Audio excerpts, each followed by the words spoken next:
अरवली पर्वत श्रृंखला की परिभाषा तय करने के लिए भारत की सुप्रीम कोर्ट ने एक कमेटी बनाई थी और उनके अहवाल के आधार पर सुप्रीम कोर्ट ने अरवली पर्वतमाला है उनकी व्याख्या तय की है।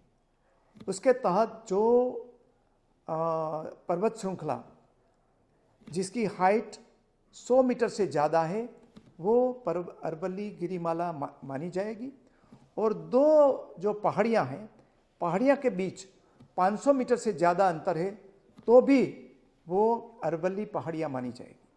लेकिन उनका जो माप है वो ज़मीन लेवल से ही लिया जाएगा।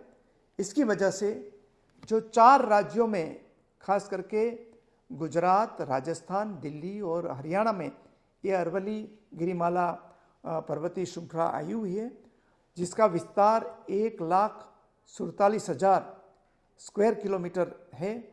उनमें से सिर्फ 2% एरिया ही इस गिरिमाला से बाहर रहेगा। लेकिन उनमें भी कोई व्यापारी प्रवृत्ति करनी है तो ये प्रवृत्ति के लिए भी अनेक परमिशनें और प्रपोजल लेनी पड़ेगी। उसमें कोई भी खनन की प्रवृत्ति आज के दिन में अलाउड नहीं होगी ये पर्वतमाला में। जहाँ तक गुजरात का सवाल है तो गुजरात में हमने आज तक इसी एरिया में कोई व्यापारी प्रवृत्ति को अनुमति नहीं दी है और हम देने वाले भी नहीं हैं।